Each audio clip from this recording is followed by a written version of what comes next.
Assalamualaikum warahmatullahi wabarakatuh.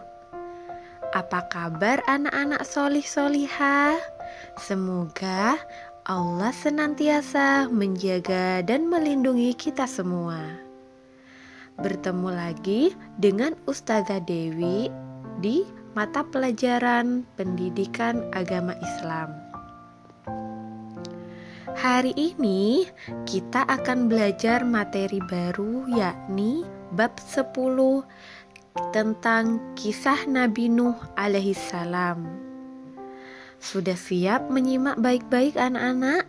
Kalau sudah siap, Ustazah akan mulai ya. Dahulu Nabi kita, Nabi Muhammad SAW bercerita bahwa jarak waktu antara Nabi Nuh dan Nabi Adam adalah 1000 tahun. Wah, lama sekali ya. Ketika itu umat manusia telah menganut agama Islam.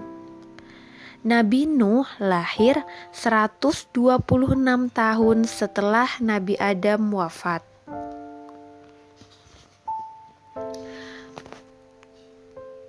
Pada waktu masa Nabi Nuh, umat manusia mengembara dan bepergian jauh untuk memenuhi kebutuhan hidupnya, sehingga mereka mendapat tempat tinggal yang layak, yang bagus.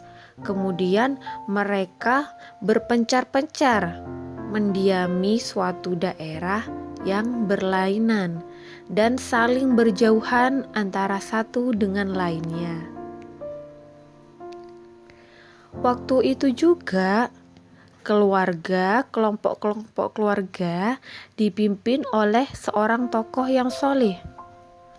Mereka semua adalah anak cucu keturunan Nabi Adam dan Nabi Idris.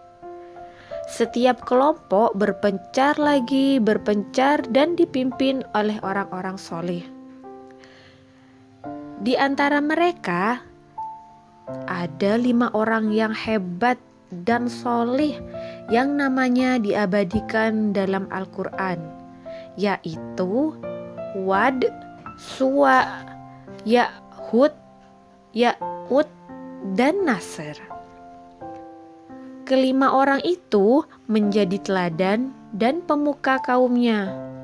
Namun setelah mereka wafat dan meninggal dunia, mereka meninggalkan kaumnya, sehingga kaum-kaumnya pun merasa kehilangan tokoh-tokoh panutan mereka. Orang-orang waktu itu berkata, "Bagaimana jika kita buatkan patung untuk mereka, sehingga kita akan semangat beribadah setiap kali melihat patung-patung tersebut?" Pikir mereka. Seperti itulah awal mulanya patung-patung itu dibuat. Namun patung itu tidak disembah oleh orang-orang pada saat itu. Nah, Ustazah akan melanjutkan ya.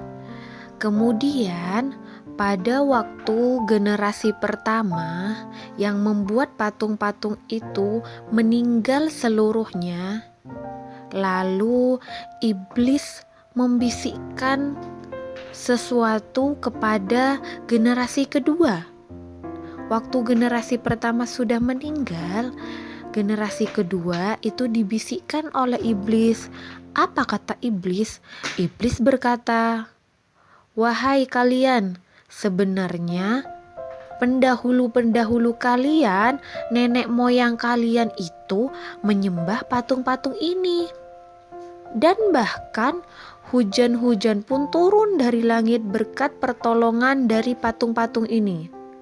Begitu kata iblis. Dari sinilah awal mula generasi kedua dan seterusnya menjadikan patung-patung itu sebagai sesembahannya.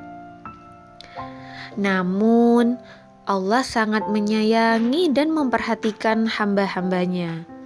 Sehingga Allah mengutus Nabi Nuh untuk dijadikan rasulnya, untuk mengembalikan manusia kepada agama yang benar, yakni agama Islam.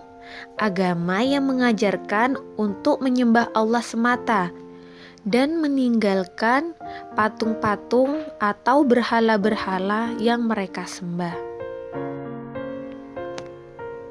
Nabi Nuh mendakwahi kaumnya yang bernama Rosib selama 950 tahun, tapi hanya sedikit dari kaumnya yang beriman. Yang masih kafir, mereka tetap sombong dan menyembah berhala-berhala. Bahkan istri dan anaknya yang bernama Kan'an juga tidak mau beriman. Namun Nabi Nuh tetap tidak berputus asa. Beliau terus-menerus mendakwahi kaumnya dan keluarga siang dan malam.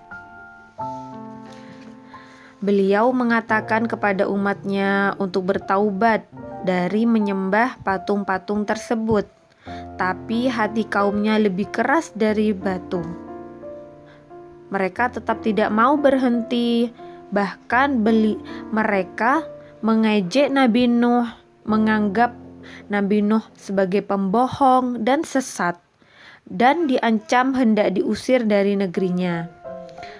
Nabi Nuh memohon kepada Allah agar umatnya diberikan ampunan dan petunjuk. Lalu Allah berfirman kepada Nabi Nuh agar membuat sebuah kapal yang besar. Akhirnya beliau dan kaumnya yang beriman segera membuat kapal yang besar sekali, meskipun terus-menerus diejek oleh kaumnya yang kafir.